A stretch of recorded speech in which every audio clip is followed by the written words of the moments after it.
Nothing means nothing, and I'm talking about all the way to the top, the cream of the crop. Welcome again to the inaugural renaming episode for the podcast, No DQs.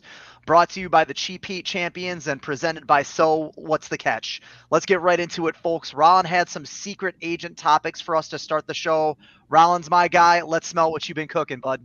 All right. So we all know that at some point MJF is going to drop the AEW World Championship. So I think Swerve should take the belt from MJF, and then after Swerve, it should be Penta who takes the belt from Swerve. Okay. What are your reactions? I like Swerve. Swerve is great, but there's a guy who should come before Penta. He's not in AEW yet, but he will be. And when he does come to AEW, the first thing he's going to do is go straight for that world title, and he's going to take it off of Swerve Strickland, and that is the aerial assassin, Will Ospreay. All right. What you got, Wolf? Not going to be Pepsi Phil, that's for sure. I'm going to go, I like the idea of Swerve, but I think Ospreay is going to be more geared towards the international title. So I don't see him going after the world title just yet. Maybe at the end of next year. But after Swerve, I'm thinking maybe Hangman. I don't know.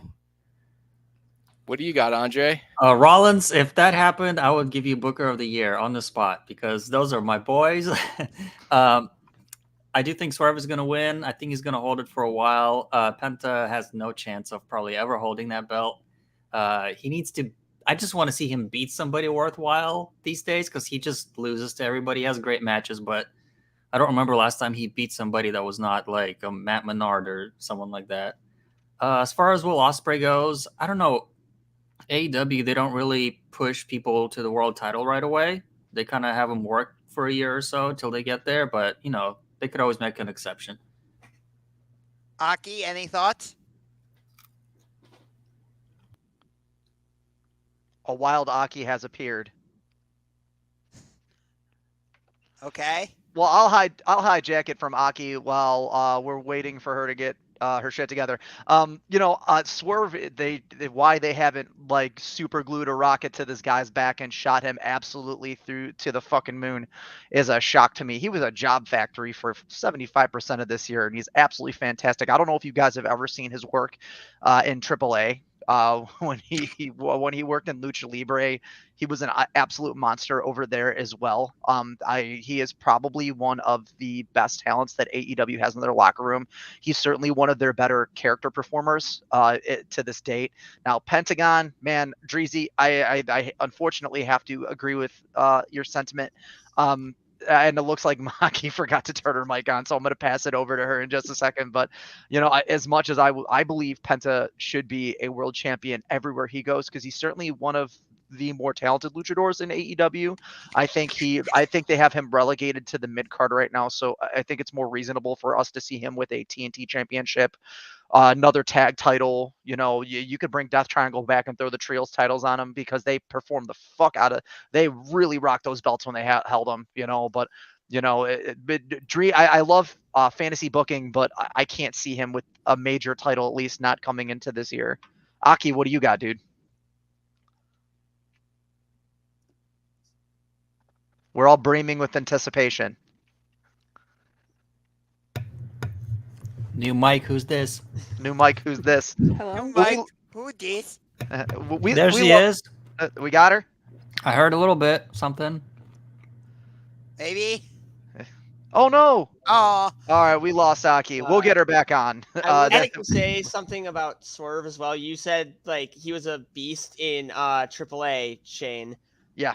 I'd also like to say that his run in NXT also was really good while he was there briefly.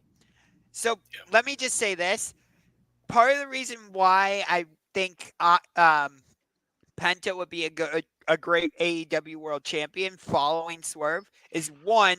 I think the match between Swerve and Penta on Dynamite a few years ago, or not a few years ago, I'm sorry, a few months ago, for me, it was a match of the year candidate. I thought it was absolutely fantastic. So to see them have a match headlining a pay-per-view for the World Championship, I think that they would absolutely tear the house down. But we've seen Penta in singles matches, and he just puts on an absolute show every single time. So I think him having that World Championship would just enhance his singles matches. That's not to say I don't like him being paired with Ray Phoenix, but like I said, I liked Penta so much better as a singles wrestler. So getting to see him have that singles run, be AEW World Champion, I just think it would be so cool. Yeah. That's how I feel about Ray Phoenix, is that he's also an excellent single star. I mean, look what he was able to do with the international title. I think they're both world championship worthy, but so are so many other guys. So, and I don't know if they'll ever be up there unless everybody just quits and they're the only ones left. That's not an oil rig, Brett. That's a bridge. Yeah, he's in Rollins is in downtown Cleveland right now. Or Penta, what appears to be downtown Cleveland. Penta is a TNA champion, isn't he? A former. He held it for like a week or two. Correct.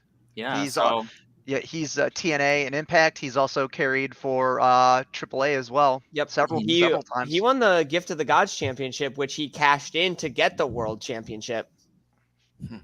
Yeah. So he was a guy that TK really wanted, man. They threw a lot of money to him when they brought him in. So yeah. I could see more so than Penta, honestly, Rollins, but I wouldn't oppose the idea. Obviously there are other names. I get it. Like C-Boss, you mentioned Will Ospreay. That's an obvious one. Kenny Omega getting a second title reign, I think would make sense.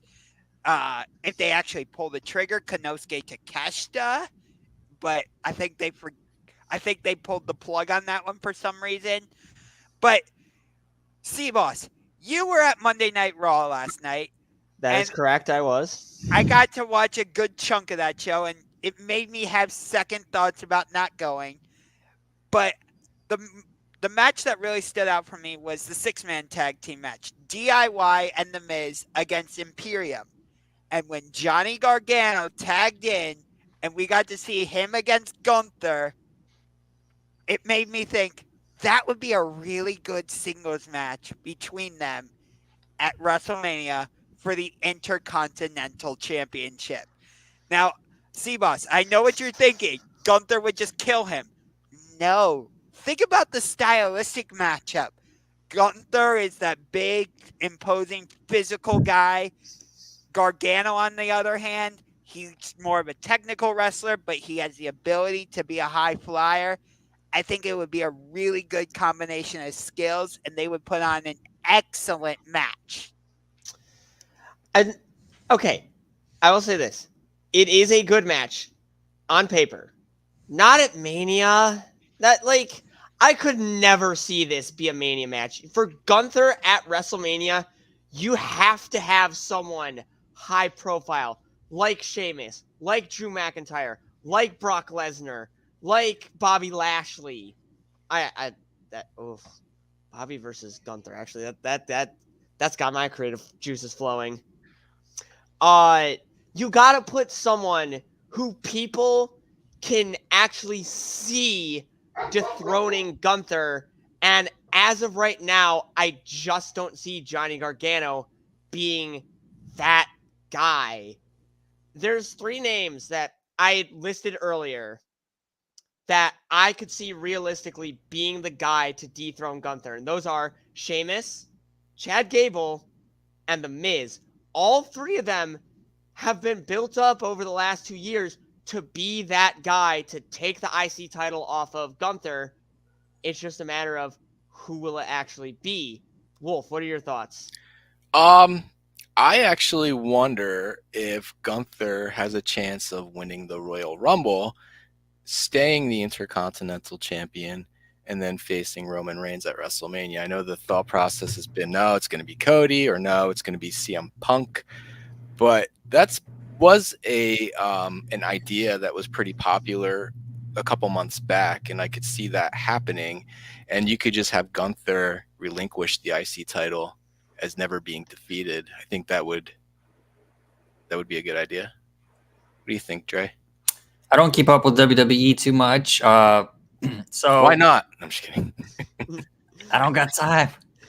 Attaboy. So please correct me if I'm wrong, but from what I understand, Johnny Gargano is not a WrestleMania type of wrestler.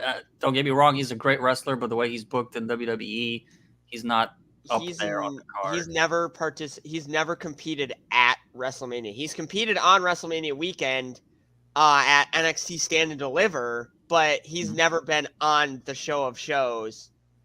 But yet. that's why, because he's been an NXT wrestler, C-Boss. And here's my retort to what you're saying, is The Miz is already getting a rematch with Gunther for the Intercontinental Championship. And if The Miz loses, he can no longer challenge for the IC Championship as long as Gunther is the champion. So that eliminates that. I don't think they're going to do Chad Gable again, because it seems like Chad Gable is more focused on doing Alpha Academy type things, so that eliminates him.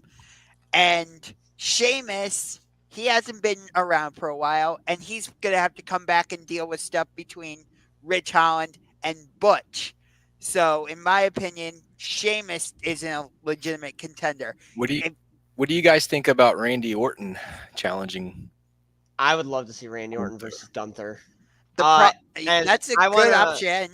I want to retort something you said, Rollins, about Chad Gable. Johnny Gargano is also focused on tag team stuff with DIY.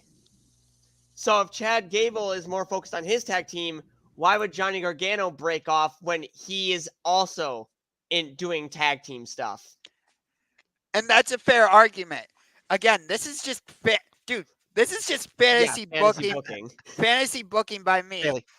I just think their ring chemistry. I get like the size difference and all that, but I just think it would be such a good matchup because they have such different styles. Like, how many times have you and I watched an AEW match and we're like, oh, that looks like an okay match on paper, but then it turns into like a 5-star classic, right? That is true. By the way, I do want to say this. There's one man to make Gunther bleed from a chop, and that is Penta. And that is an absolute fact. Okay. Who was it that said Chris Van Vliet say that he took a chop from Penta, and he was one of them. A couple people have said this, that Penta has like Gunther said it. Actually, I think it was an interview with Chris Van Vliet where he was like, that Penta, he made me bleed. Yeah. I want to say something about Penta's chop. So that match we were talking about earlier, Rollins, the one against Swerve, I was at that show, and there was a spot. He did this twice. So they were outside of the ring, and Swerve was leaning back at the steel post of the ring, and Penta, he was like shh, and the whole arena's like shh, and it was dead quiet. Just chopped the shit out of it. It was the loudest chop I've ever heard. He did that twice. So then I go home that night to see how it sounded on TV, and it was during the commercial. Oh, So you guys didn't even get to see that. Picture in picture, don't go anywhere. But that's it for the WWE stuff. So let's get to the real stuff. Well, Aki, did you have any? I actually want to chime in on that, but let's mic test on Aki. Are you good to go, homie? Can you hear me now? Oh, absolutely. Yes. Clear as Yeah, day, okay, too. now You're we good. got you. All right. Finally. Yeah, Aki, do you got any thoughts on Gargano vs. Gargano versus Gunther? I'll be honest, I don't know any of these people. I got you. All right.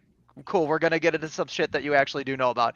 I do want to say, fantasy booking aside, man, Johnny Gargano is a Cleveland native. My wife used to hang out with him. He's a retired Parmenian. That's where we're from. So I would love to see them start utilizing him for a skill set, because if you guys ever seen him in like the Indies or PWG, even back in NXT, the dude's a power. He's a powerhouse kid, man. He is, Mr. Wrestling Johnny Gargano. You know, we used to watch indie shows behind his dad's pizza shop off of West 25th. They used to do him in the back parking lot. So like that was my introduction to him. But you know, Gunther is such an imposing character. He's fantastic to watch in ring. As Walter, when he was doing his tour in the indies, he was a fucking rock star, man. What he go look up Walter versus Will Ospreay, and you're gonna see a fucking it's a banger.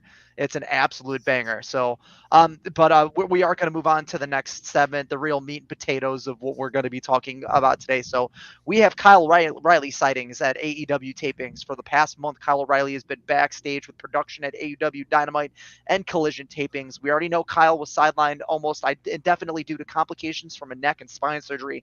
And sources claim that he's ready for in-ring competition. Although there hasn't been a confirmed place or time for his return, it's speculated that he could be returning to our televisions very, very, very soon, which is fucking fantastic. But where are they going to plug him in programming? My wild guess would be he might be one of those guys that's hiding under them devil masks. Rollins, what do you think, bud? I fully agree. This just further fuels my thought process that Wardlow is not part of the devil group in any way. I think Wardlow is just a red herring and he's out doing his own thing. Whereas I think Adam Cole is the devil. You have Roderick Strong, Kyle O'Reilly, and the Kingdom as the hooded figures. I think that story tells itself. And Kyle O'Reilly, I think if you can bring him back, you pair him with Roderick Strong and Adam Cole, you have the Undisputed Era back. And all you need to do is bring in Bobby Fish, Red Dragon. C-Boss. Bobby Fish was also a part of the Undisputed Era as well. You are correct about that. Kyle O'Reilly, he is a guy that, you know, I've been missing on AEW television. I really like him. I always have. I loved him in NXT, New Japan. Great wrestler. So if he does come back, if he indeed does come back, I do want him to be a part of this devil storyline, because if Adam Cole is the devil, it would only make sense for him to have one of his closest friends, one of his closest allies, one of the guys that has always been on his side to be under that mask. And who better than Kyle O'Reilly? Wolf, you got anything? No, you guys pretty much took the words out of my mouth. I had said this last week. You know, that injury must have been really devastating. So the fact that Kyle O'Reilly's coming back, I'm super excited. I think he's without a doubt involved in the devil storyline. I was even wondering, could he be the devil? I mean, it'd be kind of a nice little push for him to come back into AEW and actually be the devil. I doubt it, but it's not off limits. What do you got, Dre? I think maybe they can wait for him to come back with Cole around the same time, depending on how long away Cole's return is. Otherwise, I don't really know what he can do right now, unless he just comes in and just has random matches to kind of like get his groove back or something. Any thoughts, Aki? Not really, except I hope he's a part of the double storyline. Okay. Andre, I want to respond to what you said.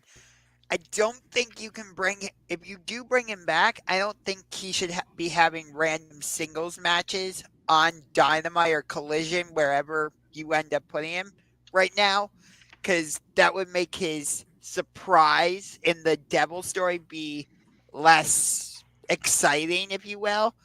Whereas, like, if you keep him part of the hooded group or whatever word you want to use there, and they just keep causing trouble, then that'll make Kyle's return more interesting, more excitement. Especially if you know, you keep his return a secret until the reveal that he's underneath the mask. Exactly. Well, we currently have four goons, right? And then we have the devil. So right. If they were revealed tomorrow night on Dynamite, would you be surprised who you see? It depends. It depends on who it is. Well, let's just pretend it's the Pinnacle. It's FTR, Sean Spears, Wardlow. Let's say. Would you be surprised? No. Would you be excited? Like, Yeah, Yeah. I mean it's the same type of reveal. I mean, something I wanted to point out before we continue to dig is it was leaked by AEW production about a week and a half ago, and I know I posted this in the general chat that Tony Khan in production swears by the idea that the guys that are currently under the mask now are the wrestlers that are portraying those characters.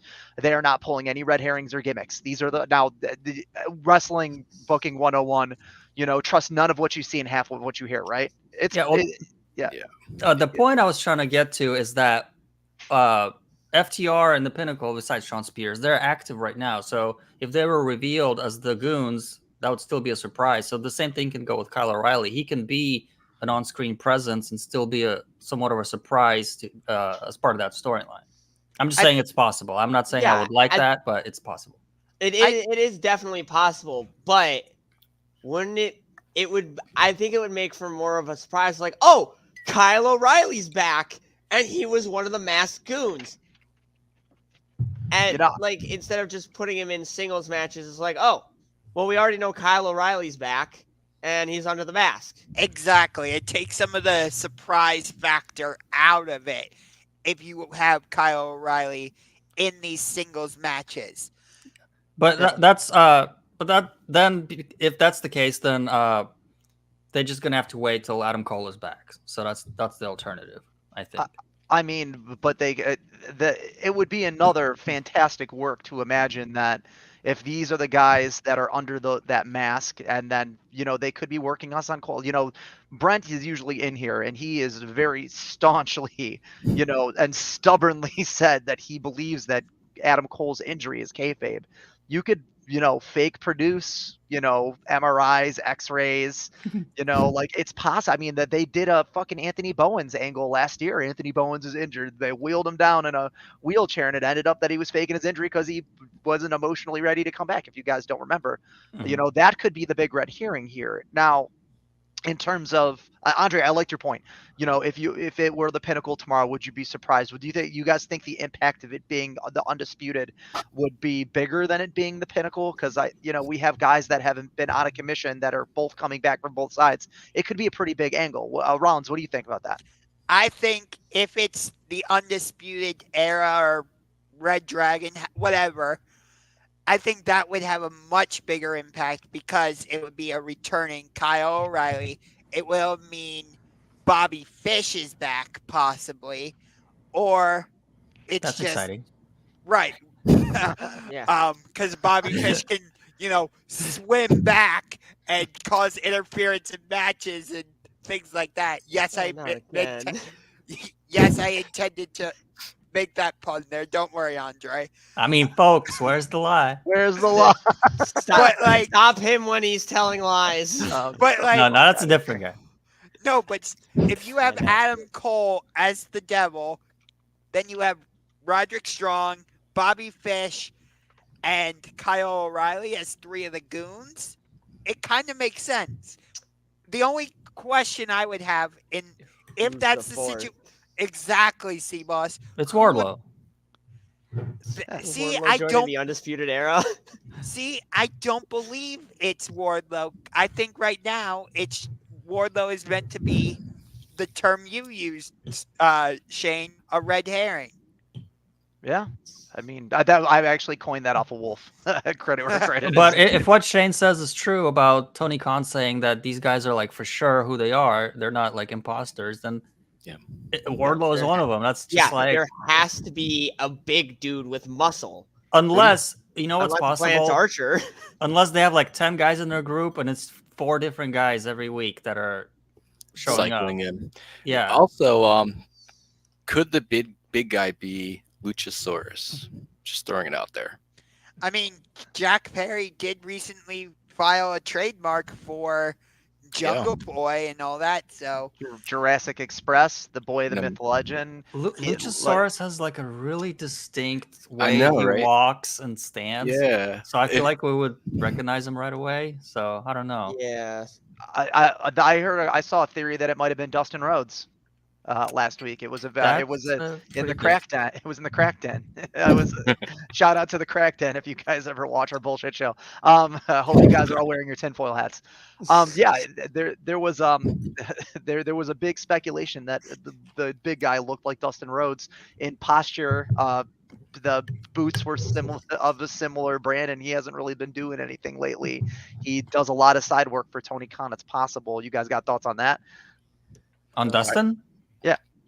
I think it's possible because if you remember, you probably don't, but You would be surprised. when everybody started feuding with MJF a couple of months ago, Dustin Rhodes was one of them. He said, "I'm going for the championship," and then he had like one random match, and we haven't heard from him since. That's So- because he was part of that Grand Slam tournament. Yeah, he's soft injured right now too.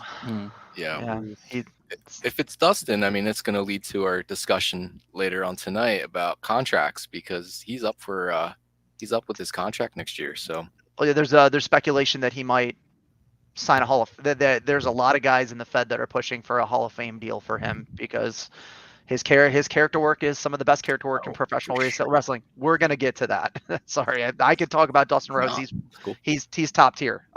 He's the natural. Yeah, and he's one of the greatest professional wrestlers he's one of the greatest character workers in known professional wrestling history. But now we've talked about Kyle O'Reilly. We're going to talk about Winter is Coming. That is tomorrow, folks. Kind of sprung it on us last week, but it's back, and we have a stacked Dynamite. We got Hangman versus Roddy. We got White versus Briscoe. Roosh versus Letho. Soho versus Riho. Say that 10 times fast. Swerve versus Mox, and segments from Samoa Joe and the Golden Jets. I mean, who isn't excited about this card? It looks like a fucking pay-per-view.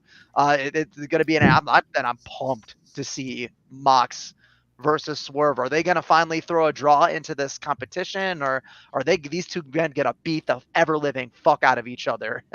Rollins, what are you excited for tomorrow, homie? So let me first say this. I'm surprised we're not doing a world championship match on Winter is Coming because we did that last year with MJF versus Ricky Starks. We did it during the COVID era when Kenny Omega took the belt from John Moxley when he hit him with the damn microphone. So, and we also did it with Hangman versus Bryan Danielson. So that part is a little bit surprising, but it doesn't take away from the card for me. The most interesting match for me is John Moxley versus Swerve Strickland. We are getting this match on free fucking television. This is a pay-per-view match, ladies and gentlemen. FFTV. See, Trademark. Yes. Trademark Free that. fucking television. yes. That's the name of the new podcast. Free fucking Yes. television. Here's what if it were up to me, what I would do is I would have Swerve and Moxley just beat the ever-loving shit out of each other. The match ends in a draw, and then you do the rematch between them at World's End. Because it doesn't have to be part of the tournament. You can just have it be a non-title match. I don't care, but have them go draw tomorrow and then do the rematch at the pay-per-view. Yes, please. Thank you very much. Take my money. The match I'm most excited for, and this is because I'm a huge fan of women's wrestling, as you all know, is Riho versus Ruby Soho. Two of my favorites in the women's division going at it. I don't know what the heck they're doing with Ruby Soho's character, but I do like that she's wrestling Riho. I do like that Riho is wrestling in AEW. I've been following a lot of her work in Japan. She is still phenomenal. She is still great. And I'm excited to see what these two cook up tomorrow. What do you got, Wolf? To answer Brent, I do think that Winter is Coming has extended into Rampage, and not really Collision because that just started this year. So I don't know if this is going to continue on throughout the week. I'm most excited for two matches: Swerve, Mox, just for all the implications that Rollins had said. I do think that match is going to go the time limit draw, and I think we haven't seen a time limit draw because they were saving it for this match. I'm also looking forward to Hangman Adam Page and Roderick Strong. I think we're going to see some exposition, some storyline. And I do have a hunch that both of those guys are going to get laid out by the Goons and the Devil tomorrow night to kind of rule them out.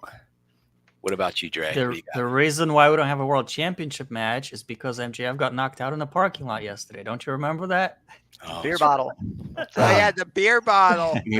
and he was on the red carpet yesterday or 2 days ago. Yeah, Oh, by yeah, himself. John Cena. No, by himself. Yeah, there was nobody next to him. But anyways, I'm definitely super excited about Moxley and Swerve. I hope neither one of them gets injured because they need to keep working after tomorrow, you know? One thing I was thinking about today, and this came to me in the shower where all my best thoughts come. So we have this tournament. We have so many big names in the tournament, and none of them are really in storylines. So, and this tournament goes all the way up until the pay-per-view, basically. So they're going to really have to like slap a card together last minute. I'm saying that same thing, Andre. I've been Yeah. saying that for weeks. Yeah, so I mean, I'm sure it's going to be a great show, but the build is going to be kind of rough, I think. But tomorrow, I'm sure it'll be great. Great show. I mean, Dynamite rarely disappoints, so I'm looking forward to it. I'm excited. Are you excited, Aki? Are you awake? Yeah, I'm excited for that because I love winter is coming, and I honestly hope that Swerve wins over Moxley, like a clean victory, no like countouts or submissions, just a 1, 2, 3, and that's it. But that's just me. Aki, I'm right there with you, dude. I want, to be honest with you, you know, aside from, you know, what we see on television, Mox is a fucking workhorse for the company. He certainly put his time in, and this motherfucker needs a vacation. Like, Yeah. every time this dude goes to take a break with his family, he ends up stuck on fucking television, bailing the company out because someone doesn't know how to behave backstage and not fist fight their comrades. But Like, while it's 2023. Who does that? who does that? By the way, I would like to say something right quick. The podcast would like to wish a very special happy birthday to AEW wrestler Eddie Kingston. It is his birthday today. Hey, Let's what go. let's go. Yay! You know, Happy Eddie, birthday, Eddie. yeah, Eddie Kingston. You know, If you're listening, him wrestling over in Japan. Oh, It makes he's my Japan fellow look like- Sagittarius. I Looking didn't like know a that. fucking indie. What the heck? Fucking anyone that shames Eddie does not understand fucking his character whatsoever. Eddie haters are bums. I told you, Eddie They're haters are fucking bums. Bums. Pee is they're stored in just the balls. stupid. I can't understand a word he says in his promos, but man, is he a dang decent wrestler. He's a dang decent Wait. person. And See- and go ahead. Okay, C-Boss, I want to respond to what you were saying about Riho versus Ruby Soho. I want to, like, be interested in that match, but I don't understand Ruby Soho's current storyline. Like, it No one looks does. like Yeah, I don't even think Tony Khan understands her current story. Rollins wants more stories, but when we get more stories and it doesn't involve the people he fucking watches. Guys, she's falling in love. What's there not to understand? Yeah, I know. Isn't dude. she dating Eddie Kingston in real life? No. No, I think Eddie Kingston is married or something, or he has a Yes. girlfriend, like a long-term girlfriend. either He's way, dating homicide. either God. no, but Don't either you way, it's Talk about just homicide like that. either way though, it's just a weird storyline that like she's falling in love with. I think it's Cool Hand Angelo. Cool Parker. Hand Angelo Parker and Saraya and Anna Jay are like Annoyed. tired of it or something, and I'm trying to follow it, but I'm like, I don't get it. It's She breaking up likes the out. people. She Yeah. likes people with slick back hair. Yeah, have you seen that haircut? Yeah, dude, it's the punk versus it's the punk and the greaser. It's fucking it's a Grease tale is as old the as word. Is the word. It's Yeah. been too long since high school to remember that kind of romance that they're doing Yeah. on TV right now. Romance? What's that? The guy that's Never heard working of it. in the vocational auto body shop is dating the punk rock girl that can't formulate sentences. My Chemical Romance. Oh, not again. Oh, dude, I could self-deprecate. I have a fucking MCR Funko sitting right above me. Welcome to the Black Parade, gentlemen. Oh dear fucking God, I Oh, hate good you so God. much. Yeah, fucking part of my Funko collection. You just have That's my every favorite Funko. Like no album. matter what we talk about, he just pulls out a Funko that's relevant to Oh, whatever. dude, I Wait, have I 400 Oh, yeah. Funkos. did the same for certain Okay. situations. Well, according to Brent, we're announcing Golden Jets versus Ricky Starks and Big Bill at World's End. Do you guys think Yay. that should be a thing? Absolutely. Makes sense. I Yeah, guess so, yeah. Yeah. It's their time to shine. So where the direction that heads into, one of two things are going to happen. It's going to break up Big Bill and Ricky, or it's going to break up Jericho and Kenny. So, but I don't see a fucking reality where Kenny and Jericho don't go over on Ricky and Bill. And I know Rollins is going to fucking Yeah. want to crucify me for saying this, Yeah. but Yeah. Ricky Starks No, just I'm not. listen. I'm a Pulp Fiction fan. Does he look like a bitch? Because he's kind of starting to be outshone by Big Bill. Big Bill cut the promo of his fucking life on Collision 2 weeks ago, and Ricky's just standing there like, yep, what he said. Yeah. Like he's for a dude that's known for his mouthpiece. He really hasn't been firing it off too much as of late. But this speaks to something Wolf said. Because, Wolf, you were saying recently that this is part of the problem with Collision, because you and I were talking about this exact thing, that, like, only one of the 4 major world championships, if you want to count the TNT championship and the international championships as major championships in AEW, but only the tag titles are featured on Collision. So it's hard to get invested, and, like, we don't see Ricky Starks and Big Bill really on Dynamite. So it's like, Yeah. how are we? We're am I not the only kinda- ones either. I mean, Collision struggles with ratings compared to Dynamite, so you're almost doing a disservice to half of your audience not featuring your tag team titles on Dynamite on your flagship show. Absolutely, Rollins. Yeah. I have to agree. That's part of the reason why I haven't been as high on Ricky lately.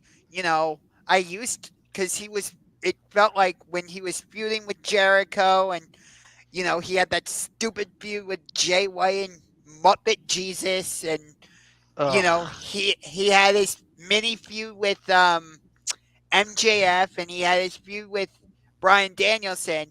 He was being featured on TV, so I had reasons to talk about him. But now it's like he's not featured on TV every week. Why do I need to talk about him? That's why, like, in the Discord server, I'm not bringing him up that much. That's why when I'm on the podcast, I'm not talking about him that much. Whereas You're somebody gonna like, have to change your name. yeah, I Yeah. might have to. Well, I'm not dropping the Rollins part because I'm a huge Seth How about Rollins fan. Swerve freaking Rollins? There you go. I was thinking the American Nightmare CM Punk fan. Right there, C-Boss, right Well, there. While Right we're back on the at ya. while we're on the topic of things that are not on television, ROH Final Battle media call took place today with Tony Khan speaking to the media about the future of ROH and AEW programming. I'm going to be 100% real on this one, and I am not going to leave a filter on. Tony Khan, the ever living fuck out of this media call. No clear answers to absolutely anything. He danced around literally every single subject except for Samoa Joe. I'm going to go off on a limb that not a lot of you guys listen to this, so I'll bring you a little up to speed. It was about an hour of tiptoeing around show details for Final Battle, and a little information about streaming, Water Brothers Discovery, and the future of Ring of Honor.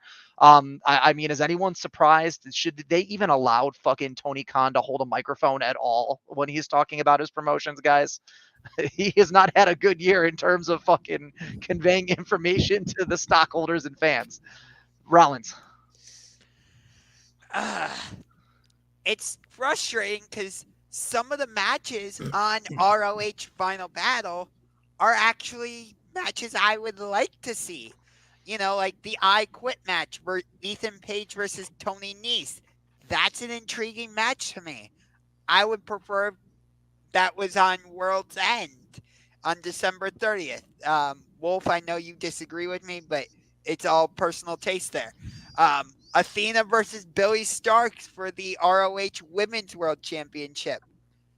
Athena's a big enough star that you could put that match on regular AEW TV and nobody would give it a second thought like, hey, why are they doing this match on like regular AEW programming? No, Athena's that big of a star where I think you could still justify it. But instead, like most of us are not going to be able to watch these matches because Tony Khan's just like, nah, you have to have Honor Club to watch Ring of Honor. And it's like, why are you excluding, like, I don't know, 80% of your audience or whatever? It's really bullshit. Well, Ring of Honor is really not profitable right now, and I do want to throw it out there. It's a fact. And he didn't dance around that. He just didn't have answers to questions pertaining to its profitability. If you guys didn't know, Ring of Honor has about 15,000 active subscribers. That's not a lot for a streaming service. Yeah, It's really bad. Now I will say, in terms of Final Battle, it's a lot easier to pay $8.99 for the subsidy. I think he's subscriber baiting for Final Battle because it's easier to pay $8.99 for the subscription as opposed to paying $40 or $50 for the fucking pay-per-view on Bleacher Report, which has been his launch platform for most of his promotions. Pay-per-views and live PLE events. Ring of Honor just ain't doing good right now. Plain and simple. I hate to be the one to say it. I've been to several AEWs. I've seen Ring of Honor tapings. No one's there before. No one, and most people leave after. But the quality of the matches are, in terms of the matches themselves, the women outshine the men 1,000%. Ring of Honor is a little bit like TNA right now, right? Where like the women's divisions there are great. And I actually agree with you, Rollins. Athena's a fucking rock star. Why the hell is she not carrying the AEW Women's World Title? I get that she does work for Tony Khan. I get that she's putting the work in to bring a face to that product. That's absolutely evident, but she is a better professional wrestler with a better in-ring chemistry and a better attitude towards the company than literally 99% of the women that he has on retainer in the AEW locker room. C-Boss, you got thoughts on this? You're the women's wrestling guru. I have thoughts on Athena. This is the exact same way she was treated in the Fed. She was never given an opportunity on the main roster and spent 90% of her career in developmental, and it's sad.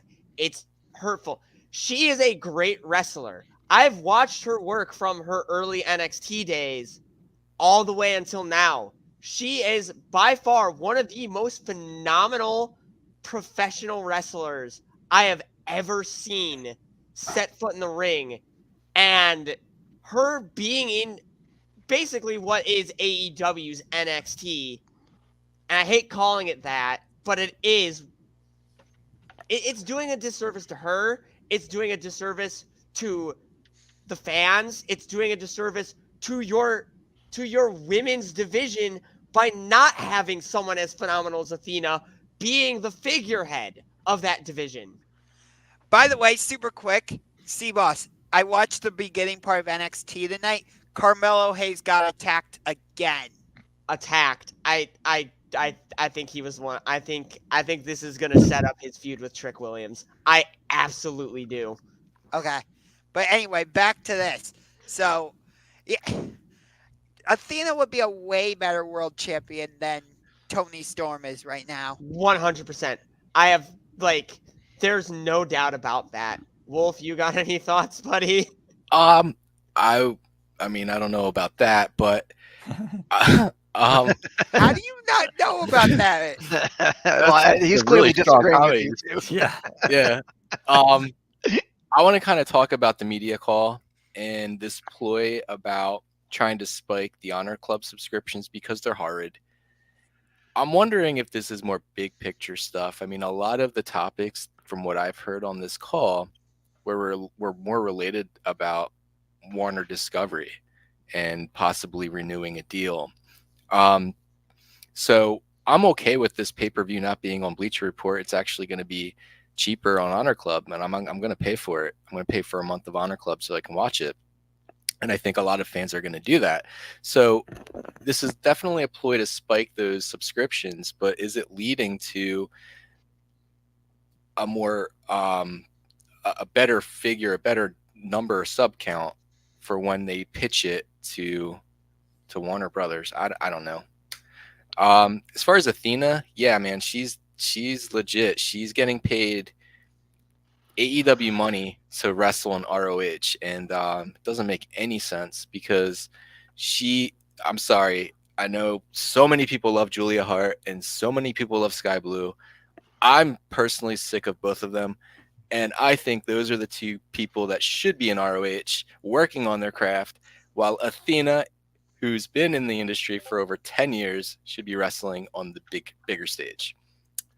All right, Andre, I'm done. I haven't listened to the media call. I don't have much knowledge about what's going on here. But my overall thoughts on ROH is that it's an extremely watered down product. I've seen it a couple times live at the shows that I've been to, and God, it was this new. First of all, I left during the first one, and then the second one, I stayed the whole hour for Vikingo. But like 90% of the crowd is gone. Like nobody cares. Everyone's tired in the crowd after Dynamite or Rampage or whatever, or Collision. And everyone wants to go home and beat the traffic. No one wants to watch these almost nobodies, Free like, wrestling. yeah, I mean, no disrespect to any of the workers. I think what they should do is, like everyone says this, they should become what NXT used to be, become a developmental brand that stays in Jacksonville every week so that they don't have to spend money on traveling and setups and all that. Just to invite people either for free or some cheap tickets where they can come and just get a sample of AEW in general, and just develop people, have a singles belt, have a tag belt, have a women's belt. You don't need 7 belts. Like ROH has more belts than Prime, WCW, and that doesn't make sense. Yeah, they should just, yeah, it would save a lot of money if they did that, and it would help develop their whole structure, I think. So that's what they should do. Yeah, to piggyback off of what you said, where was the arena where Dark was filmed? Was that in Jacksonville or was that somewhere else in Florida? Because Dark had a specific arena. They could use that for Dailies. Yeah, Daly's Place. That's the one they used for all of the pandemic. Yeah, they could absolutely use that for Dark or for ROH and turn it into what NXT is. It is still, NXT is still developmental. It's not as good as it used to be, but it still is developmental. So they could turn ROH into their NXT. It would make the most sense, unless you want to do that to Rampage. Yeah. Andre, I want to reiterate what you were just saying about how they have so many belts. When they bring ROH like belts onto AEW, it just waters down the stories overall, because it's like, wait, why is the ROH world champion on AEW? Yeah, that kind of discredits what I was saying earlier about Athena, but at the same time, you could justify it because Athena's just a straight up badass, where it's like, okay, that actually makes sense. But in general, don't be putting Ring of Honor belts on my AEW programming. It's one of those times where I don't want the streams crossing. Yeah, I actually want to piggyback again off what you just said. Remember when Adam Cole and MJF challenged FTR for the AEW tag team titles and they lost, and MJF was like crying about it, and then a week later they're like, hey, guess what? There's these other tag titles we can go for. Let's do that. Like, fuck these other ones that we lost. We can get these other ones. And it's like, okay, I guess. Well, when you can't win one set, you go for the other set. And well, the angle for that, Dre, was that made Adam Cole a Grand Slam champion for Ring of Honor. That was the whole point. Yeah. I get the angle. It just like Rollins said, it kind of devalues the belt, especially when you have 2 of the same one. I gotta interject here on Shane. Adam Cole still needs the pure title to become Grand Slam. He's never won the pure title. All right, hold on. Because that's what I heard someone say when he won the ROH tag titles. It's like people are like, oh, he's a Grand Slam champion now, and they're like, no, he hasn't won the ROH pure title. It was either the pure title or the television title. How about the 6-person? He's won that with the Kingdom. Yeah, but like, and Bullet Club. But and like, Bullet Club. Wheeler Yuta is the ROH pure champion. does anybody care about that? Like, He's the first 3-time pure champion, and that's okay. cool, I guess. And I don't even know what the pure division means. So the pure championship has its own rule set. Oh, okay. no closed fists, I think, is one of the No rules. closed fist punches 3 rope breaks. or to the head, 3 rope breaks. If there is outside interference, the wrestler who interferes is immediately fired from the roster, and that is by far the wildest rule I've ever heard for anything in wrestling. So it's more important than the world championship. Sounds like It's more honorable than the world dignified. championship. it's Yeah, like it's the opposite of the hardcore title. Instead of relaxed rules, it's very it's like strict rules. extremely Yeah. strict. Like I've seen pure title matches where someone exhausted all their rope breaks and they had no choice but to tap out to a submission, even though they were holding on to the rope. It's another cool way of telling different stories. Yeah. Yeah. It was Don't it was even get me definitely- started on the FTW championship rules, which I still don't know. Yeah, like, hey, speaking of that, Wheeler, you that challenged Hook to not to an FTW championship match, but a match under FTW rules. Don't know when that match is happening. They haven't announced anything, but Definitely not at Final Battle because Wheeler Yuta is involved in a 6-man tag match. against FTR and Mark Briscoe. Yep. To honor the legacy of Jay Briscoe. So that'll be a good match, but it's like, I think that's all leading to Hook joining the Blackpool Combat Club. I'm still in that belief. yeah, That'd be cool. I They could need see some that. fresh members. yeah. BCC's kind of stale, I think. Hook needs a because Daniel Garcia and Ricky Starks both rejected the BCC. Yep. But my big question, going back to the whole collision thing, is like Ethan Page lost to Kenny Omega. Okay, makes sense. But can Ethan Page get a big singles push now? Because like he showed in that match, he can hang with the top guys. C-Boss, you and I watched that match together, and I think you felt similar, maybe not exactly the same, but did you think Ethan Page was, for the most part, was able to hang with Kenny? He was definitely able to hang with Kenny.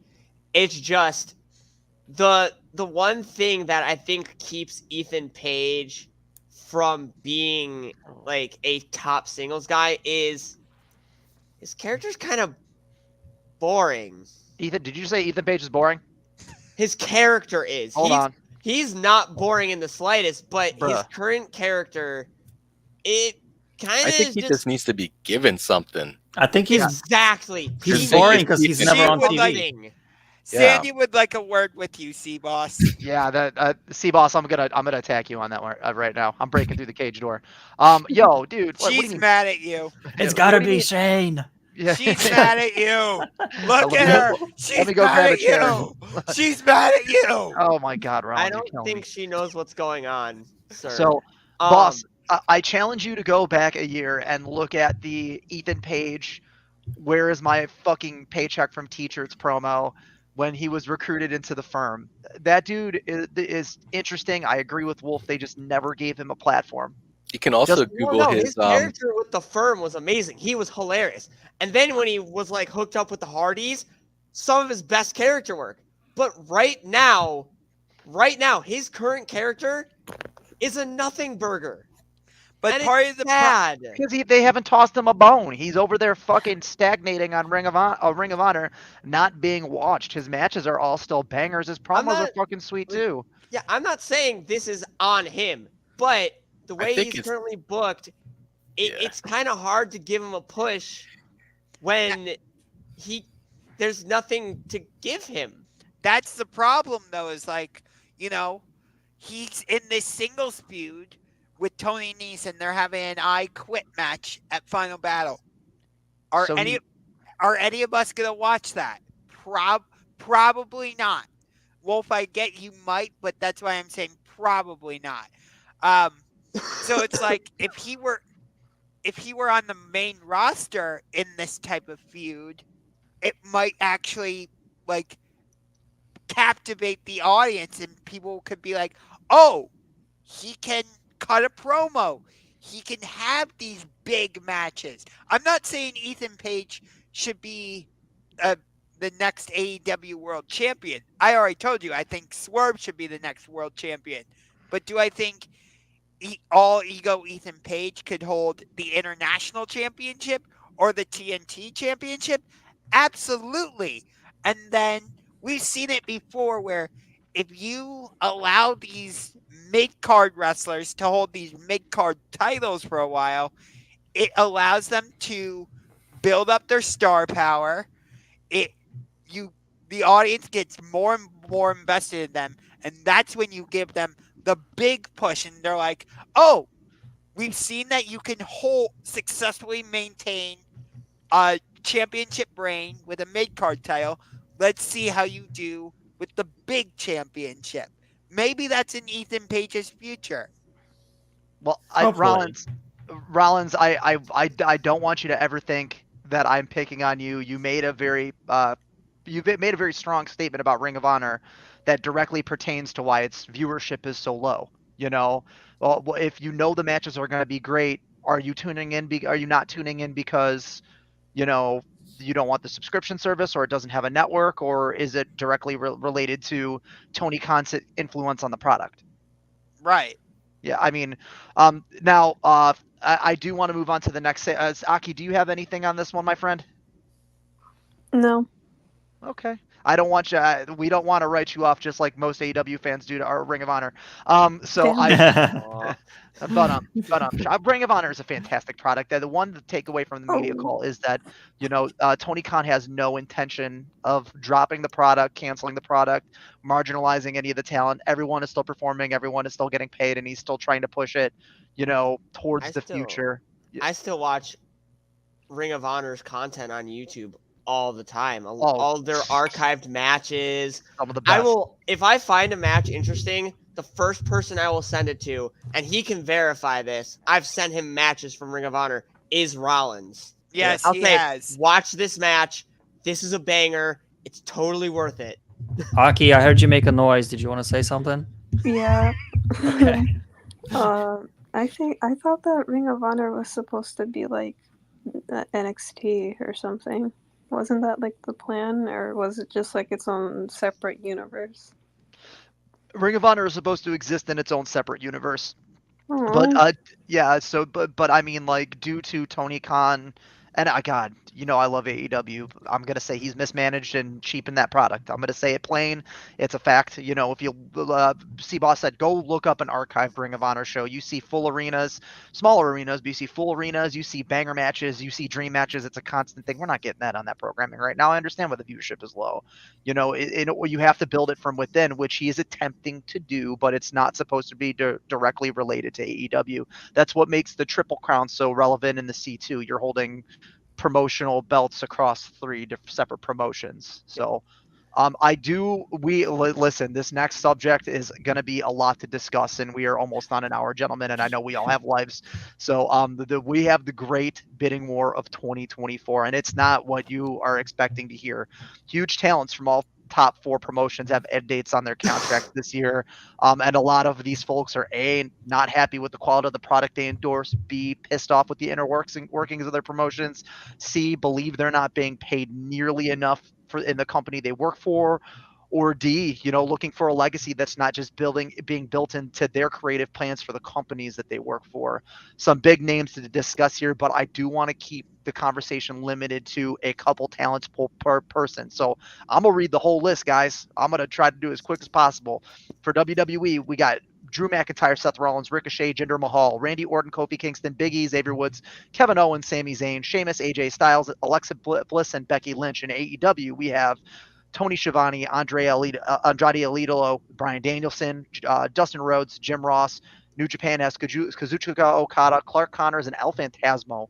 On the women's division, they have just Julia. All the women are pretty much signed up through 2025, 2026. It's a newer division. In Impact, we have Dirty Dango, Moose, Rich Swan, and PCO, which anyone who knows PCO knows he probably should have retired about 12 years ago. I can't. Bully Ray. Yeah, but yeah. Well, Bully Ray just signed a Legends contract with WWE because for as much shit he talks about the fan, he's just as brainwashed as everyone else. Impact has one major player that's going by the wayside, and that's Deanna Purrazzo. Everyone out there has signed or re-signed. She has not. And then NWA has Camille. No one knows who that is. I just wanted to throw it out there that I watch NWA. So I'm gonna let you guys.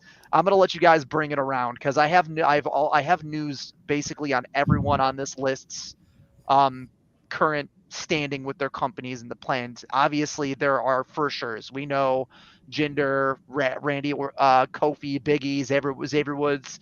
You know, these are people that are going to resign. Same with AEW, Shivani, Danielson. You know, we don't know about Jim Ross because his health is just shit. You know, New Japan, Phantasmo staying in Japan. You know that, but let's open it up to the panel. Rollins, who do you think is staying? Who do you think is going, and why? I think Rich Swann is leaving because I think he wants. If you look at AEW's roster, think of all the amazing matches Rich Swann could have. Rich Swann against Will Ospreay, hell yeah. Rich Swann against Orange Cassidy, fantastic. Rich Swann against Hangman, yes. Rich Swann against MJF, I would like that. There's countless matches in there, so I think Rich Swann is leaving and he's coming to AEW. And in terms of who I think is staying, this one's going to be kind of obvious, but I think Seth Rollins is not leaving WWE. I think he's going to stay right where he is. I think even though they're going to do him against Punk going into WrestleMania, because they've made it perfectly clear last night that that is the plan. I think Seth is still going to stay in WWE. I'm going to interject. So it was reported from Fightful and What Culture this morning that Seth Rollins legitimately is renegotiating the terms of his contract, but he is also been very open about his future leaning into leaving WWE. He is absolutely not fucking happy with Punk. That it's a work shoot. He was ready to work. He was legitimately ready to walk on the company because it's a double-edged sword with him. Because I want to say it, you know, in terms of his character work, he's fantastic. But Rollins, the person, who Seth Rollins isn't his name, Tyler Black isn't his name either. You know, the person believes that he should be at the front face of WWE media at all times. And he should be paid to do so. With Punk's presence, it's taking him out of that spotlight, and he wants to either remain in that spotlight or rebuild himself somewhere else. That was a big thing in the news yesterday. So I think he resigns? Yeah, probably. I think WWE would pay him to keep him away from other places. He draws star power. But I mean, it is possible for him to leave. There is no such thing as a lifer in professional wrestling, whether you believe it or not. There's no such thing. We never thought Punk was going back to the Fed, and look where the fuck he is right now. So, C-Boss. I'm going to start with who I think is staying. Give me that AEW list again. AEW, let me see.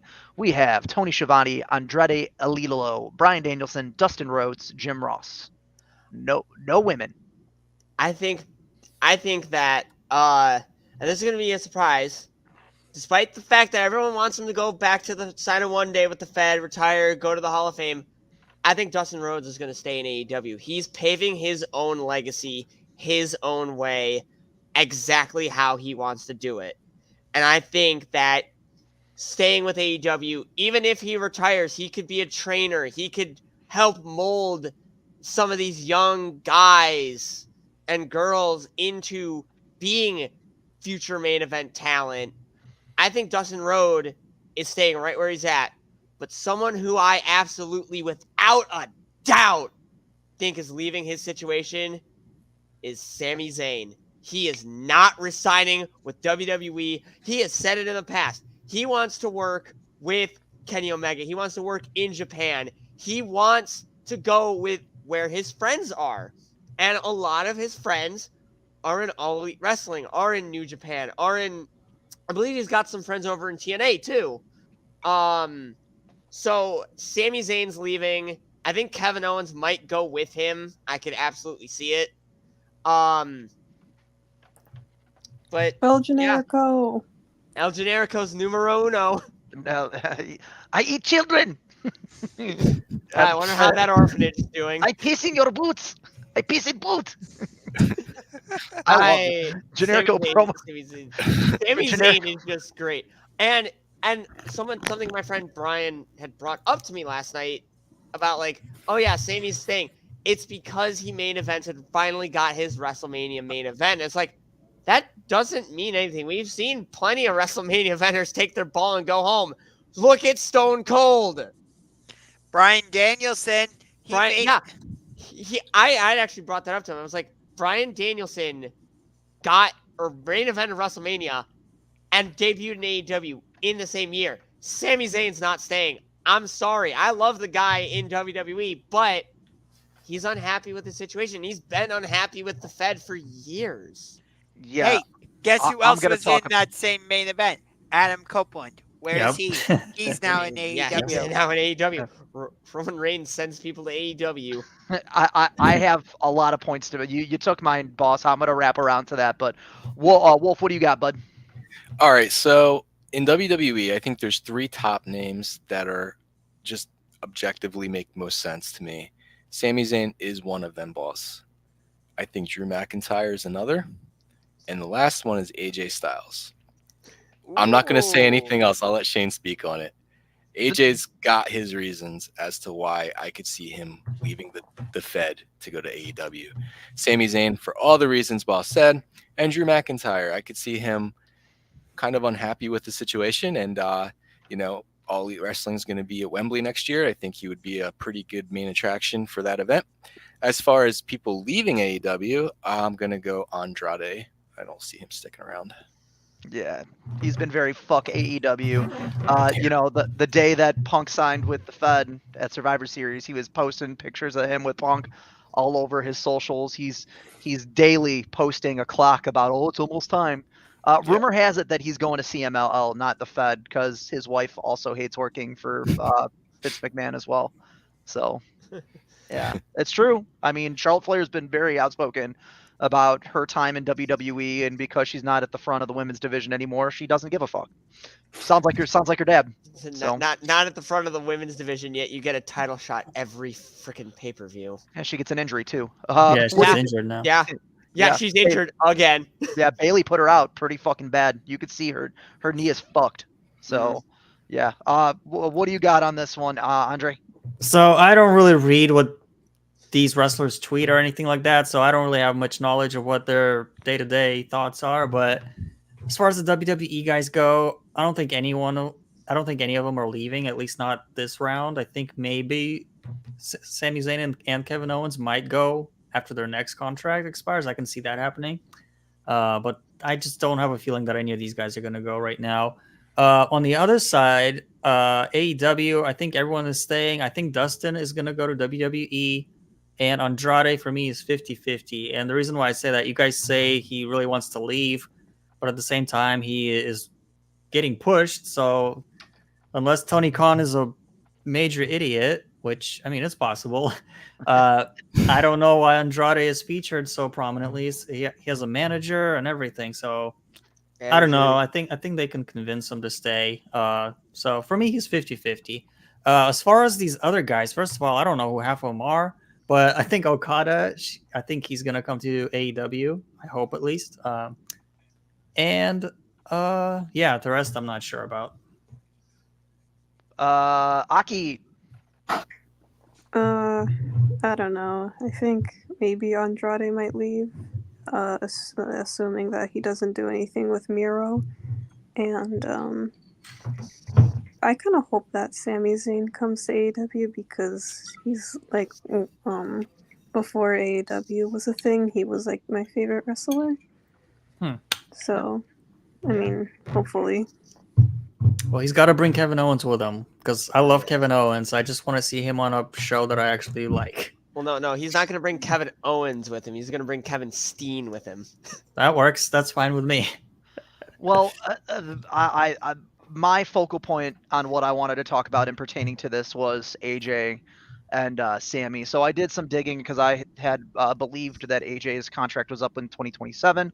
His in-ring contract is up in April of 2024, and his plan was to stay employed with the WWE beyond 2024, work in developmental. He does a lot of work for them behind the scenes, but to my understanding, it has been recently reported that AJ is incredibly unhappy with the current state of the WWE infrastructure. He is not being pushed. He's not getting the end to his career that he wanted, and he has been very open about spending his time, the remainder of his career, somewhere else. Now, with the recent rebranding of TNA, I do not believe that he is going to work directly for AEW. I think there are implications of TNA being in bed with Endeavor right now that still keeps him under the WWE banner to some degree. But I would firmly believe that at this point, it is quite possible that we could see AJ in other places. Now, Sami Zayn. I am a gigantic Sami Zayn fan. I was an El Generico fan. I follow almost everything Sami does, everything that he says. His whole beef with WWE started with Saudi Arabia when he signed with NXT, and they did not allow him on the motherland. And WWE never advocated for him. They never, he took shit because he was donating money to causes within that area that he believed in that was anti Saudi Arabia to the Saudi Arabians. That wasn't the case. The dude's a philanthropist. Not to mention that he has been a mediator behind the scenes in the locker room, and he has received no acknowledgement for it. He has been stooging for WWE since he was transplanted into the main roster, and as C-Boss had alluded earlier, has been very open about wanting to spend the remainder of his career having dream matches with his friends from PWG. It wasn't an AEW thing. He was, to him in his career, the two biggest things that he did was Ring of Honor and PWG. So he asked to be written off of TV last week. He said, you guys could either write me off of TV or I'm not showing up to the fucking shows. That was him. He said that. He goes, I'm going to go home. I'm going to process on what I want my future to be in this company. And then we'll figure out what we're doing with my contract in the long run. But for now, you guys could just write me off of TV. And they kayfabe broke his knee. That's a 6-month injury, friends, which he could be sitting through the remainder of his in-working contract. Now, he has an established contract that goes through 2024 and a provisional contract that goes through 27 with a 2-year re-sign. Being that this is a kayfabe injury and not an actual injury, he does not qualify for time extensions. So it would be very highly likely that we might never even see Sami Zayn on WWE television again. I think that they would pay to keep him. So if his remaining on that product is monetary, I wouldn't count on him leaving. If it's legacy, we'll see him somewhere else within the next 2 years. I can almost guarantee that. Now, Kevin Owens, he are not a combo package, my friends. Kevin Owens is almost surely a Fed guy now. If you guys remember how he was in his Steen era, it is not reminiscent of the character that he plays now for the Fed.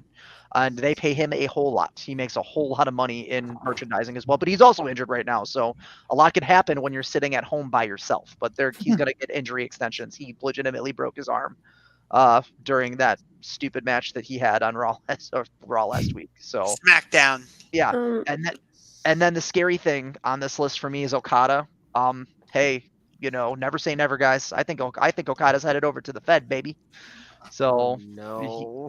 Okada. So Okada, yeah. Oh noes. Okada is so Endeavor owns the streaming properties for TNA, right? That technically puts TNA and WWE in bed together.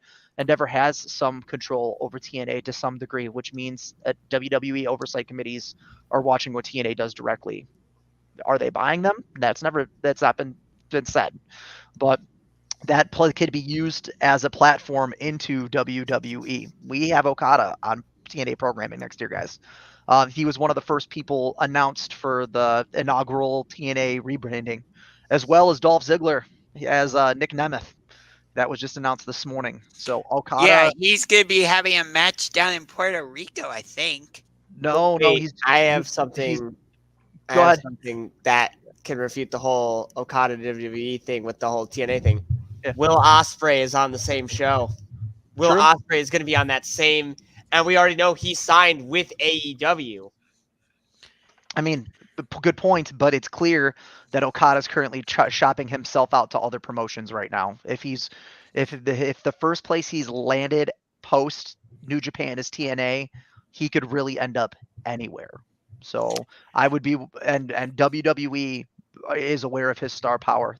I don't think they would ever, strap a rocket to his back, but to keep him away from AEW, I mean, that's the world we live in right now. WWE's paying people to not defect, that they believe that they can monetize. That's why they shit on They lost Copeland. out on Osprey. Yep. Yeah. I heard Aki make a noise again. I was just asking, is Becky on the what's her name? Becky Lynch? Yeah. Becky Lynch, Yeah. Yeah. She's on the list. I mean, it would be pretty cool to see her in AEW as like maybe not world champion, or actually, yeah, world champion. Screw it, as a world champion, like on the top would be cool. Yeah. Becky has done other things outside of WWE. It'd be nice to not see her injured Yeah. or pregnant. Yeah. WWE needs to have a performance center and just train their people because they just get injured too much. But Shane, Nick Nemeth, the former need to Dolph get rid of Ziggler, Nia is Jax. in. Puerto Rico with his brother. He's tagging with his brother. Again, he's also facing Matt Cardona. I think it's like a fatal 4-way or something. Fucking love Matt Cardona. In God. But here's another name I'll throw out there: Moose. Moose. I think he would be a great addition to AEW. Where? Explain Explain. Yeah, I need an explanation on this one, buddy. You've kind of. First of all, he could be a Lost good me. tag team partner with Wardlow if you want to do that. Oh, two big guys together. I never seen that in wrestling. Oh, that's never happened before. No, he's not That's a wrong. No, dream he's match. not wrong, dude. Credit where credit's due. That would be a absolute shit show of a tag team. So, But Moose has shown that he can wrestle other styles just besides like the big men. So, and I kind of like what I was saying with the Johnny Gargano, Gunther stuff. I think there's a lot of like wrestlers in AEW who would be a good stylistic matchup for Moose. Looks like we lost Shane. No. But when you look at Moose, he's a big man, but he's athletic. So, Shane. I'm not feeling it, Rollins. I'm sorry. Okay. Yeah, you've completely lost me, buddy. I tried. It's all right. You did. Shane has turned into an alien. can you guys hear me? Yeah. You're I hear good. you. Oh yeah, my camera crashed. Oof. Yeah. Another name I want to throw out there. I do want to talk about Drew McIntyre because he is unhappy with a lot of things. It's more than just Punk. He's unhappy with the way he's been booked since Clash at the Castle last year. He's unhappy with,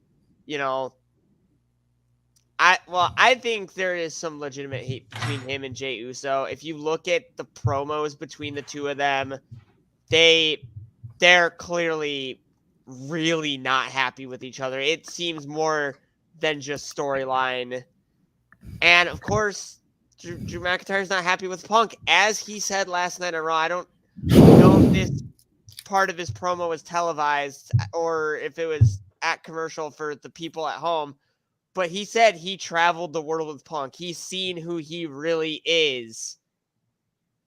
And he's not a great fit for the Raw locker room.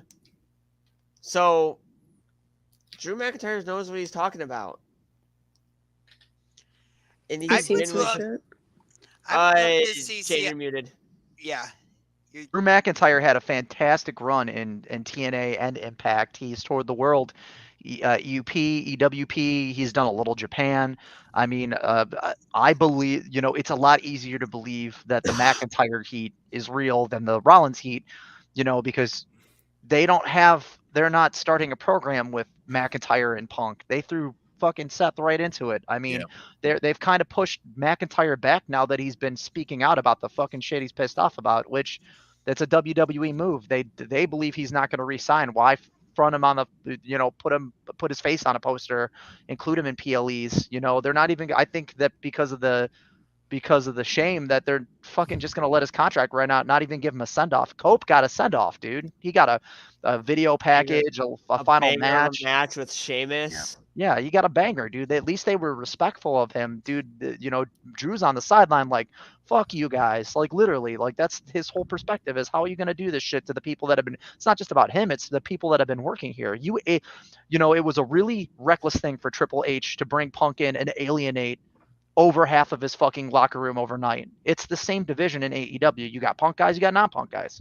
So, but this isn't a Punk conversation. I don't want this to evolve into a fucking Punk conversation because that's going to be my count out tonight, and I don't want anyone to fucking talk about it. But McIntyre's a beast. Give him. I've always loved Drew McIntyre. Even when he was Job City in 3-man band, he was my favorite member of 3-man band.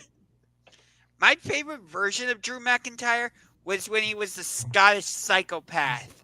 He was so good. And personally, I really liked his WrestleMania feud with Roman Reigns. I know a lot of people didn't, but personally, I really liked that. But that was what, Mania 30? 35. 35, okay. I was about to say, no, 36 was between Braun Strowman. Well, it's supposed to be between Braun Strowman and Roman Reigns. No, it was supposed to be Goldberg and Roman. Oh, that's right. And then Roman said no because because of COVID. Because he's immunocompromised because of his cancer. Right. What the fuck? But in terms of this Drew McIntyre, Sami Zayn stuff, I think it would be interesting if they brought Sami back and they did a WrestleMania match program between the two of them. I think that would be really intriguing. The storyline would be, at least for me, would be very interesting. You got any thoughts on that one, C-Boss? Looks like we lost Shane. Oh, you lost Shane briefly. I'm sorry.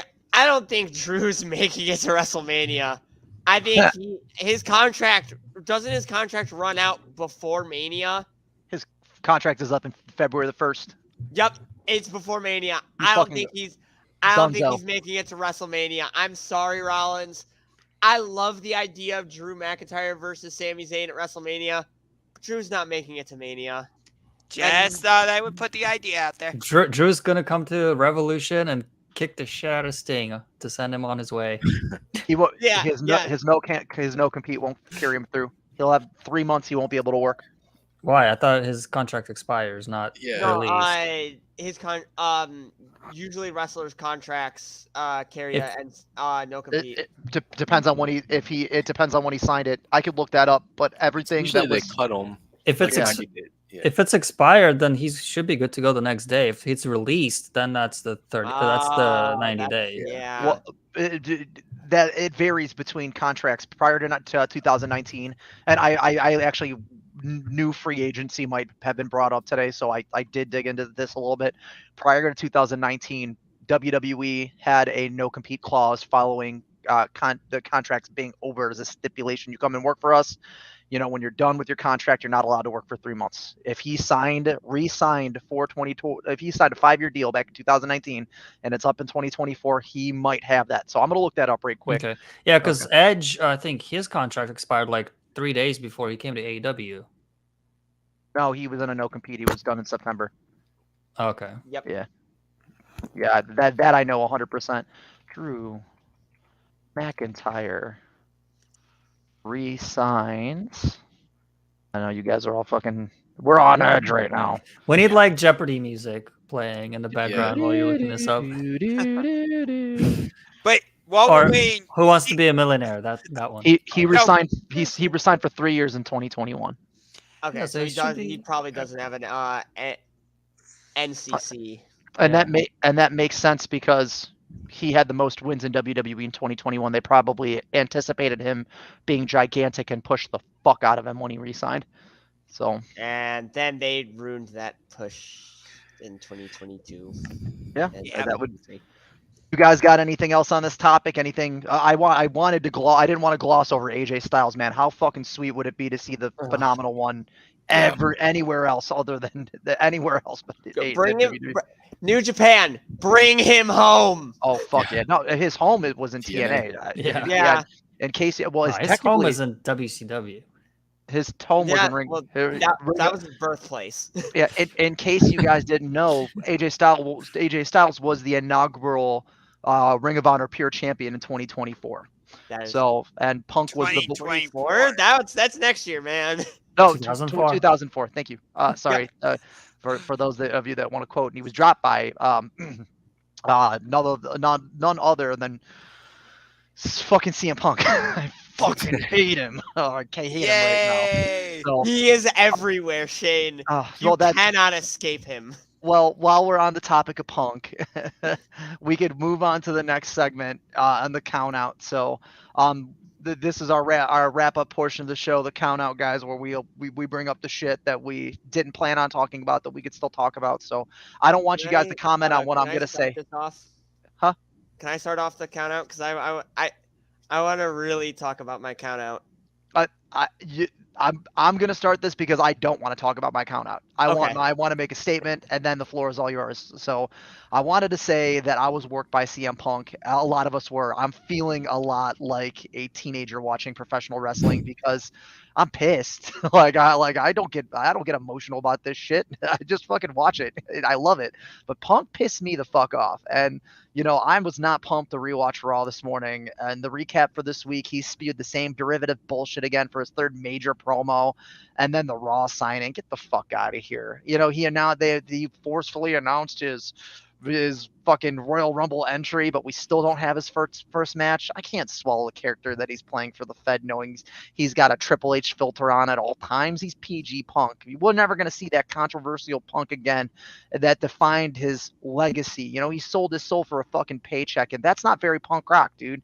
I'd personally like to see him stripped of the name Punk, because he certainly doesn't represent that. And they put him on the map. It shames all other real punks. Ruby Soho's at home crying herself to sleep listening to rants and knowing that Punk betrayed his fucking namesake. Fuck CM Punk.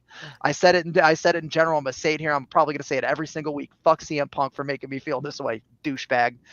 C-Boss, the floor is all yours. Okay, so I was at Monday Night Raw last night, and I got to see a lot of impressive wrestling talent. But there are two guys that really, really impressed me last night. And I knew they were something special in NXT, but they have turned it up to a whole other level on the main roster.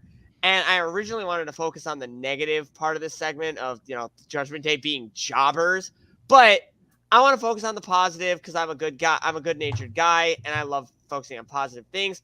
I want to talk about Brutus and Julius Creed and how they made the Judgment Day look silly. Judgment Day attacks R-Truth.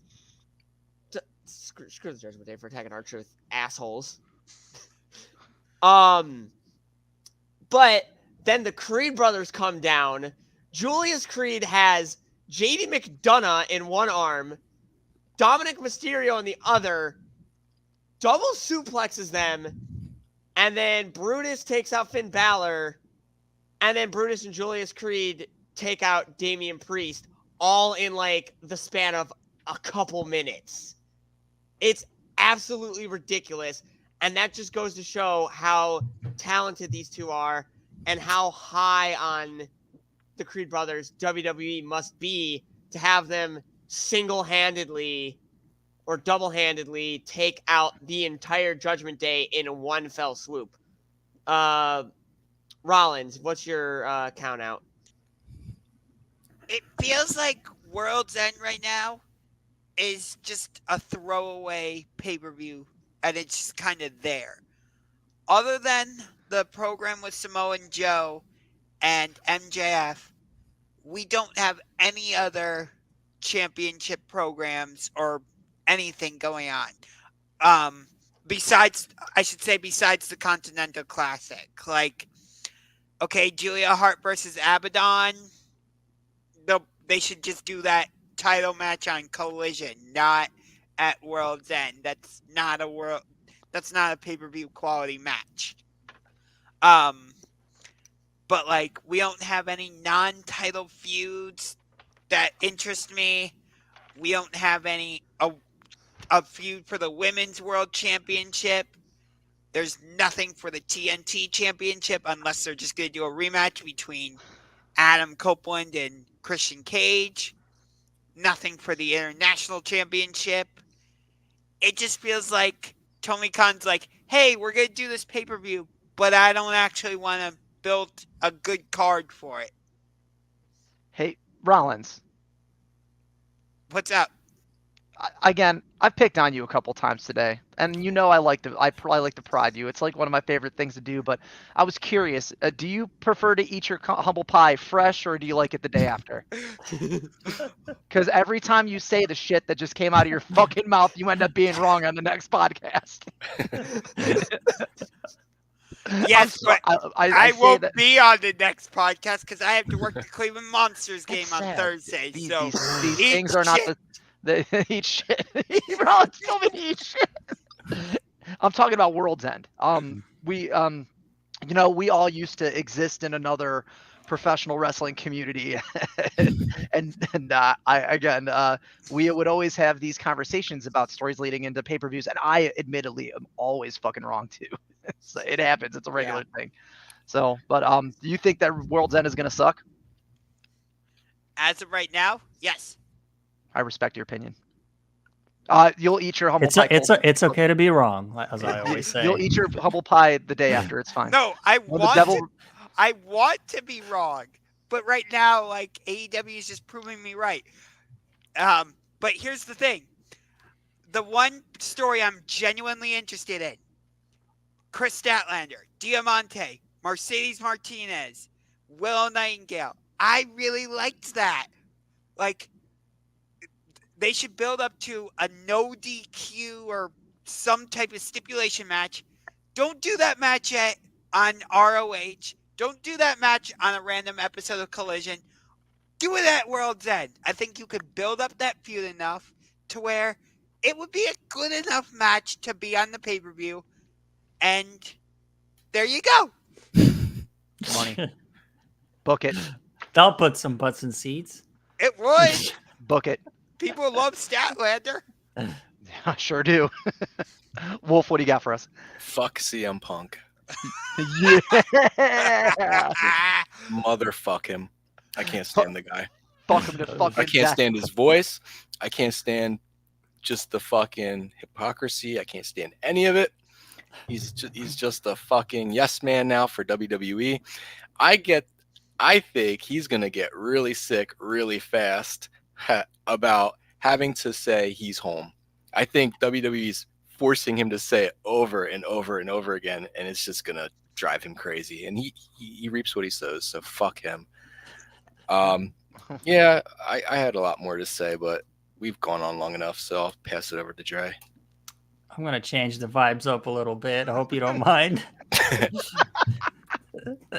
So today I saw on Instagram Jade Cargill post that her mother passed away from a battle with cancer, which is very unfortunate. And it's just a reminder to be kind to people.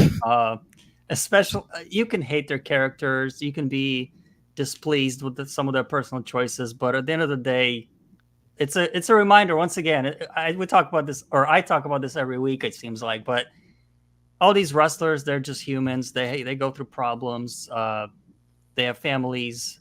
I'm guessing this is probably why she wasn't on TV for the rest of her AEW contract, or at least one of the reasons. I'm sure she probably wanted to spend time with her mom, and could be a reason why she still hasn't really appeared in WWE yet. Although I've heard she's training, but I mean, I'm sure it all plays a big part. And she's going through something like that, and she gets hate online, as does pretty much every famous person these days.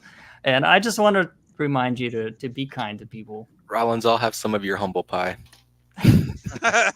I did not mean this to be like to come right after you, Wolf. I had this in my head already. No. Balance is less. I was a dick today. It's fine.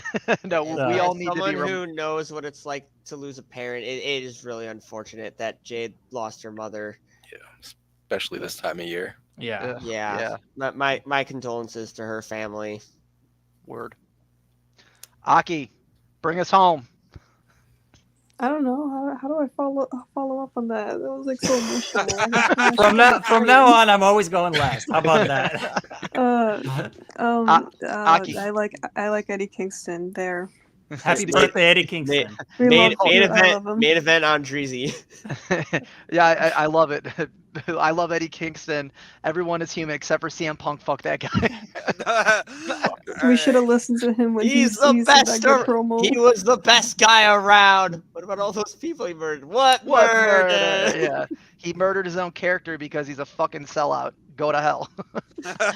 Yeah, with that, I am the biggest mark. sellout when he went back to the Fed after talking all that shit. Yeah, dude. You know the saddest part about all this, and I don't want to put a negative connotation on anything that we do, because we are a positive community here, but we are all fucking marks. And We CM are. Punk and CM Punk reminded us that we are all marks and that we are all going to get worked in one way, shape, or form, just like we work these podcasts every Tuesday and Thursday night from 9 to ... This one was a little bit longer, but for the handful of people that showed up to watch us this evening, we very much appreciate you and the support. We carry these conversations out in our Discord. We're going to post those links below. So if you guys want to come and join us, or hop on these live chats and talk a little bit of shit with us, we are here. As always, panel, you guys are fantastic. Thank you so much for showing up and contributing your free time to shit talk. My name is Shane. We got Rollins, Seaboss, Wolf, Dreezy, Ed Aki, all signing off, folks. Don't forget, El Generico is forever numero uno. Good night, guys.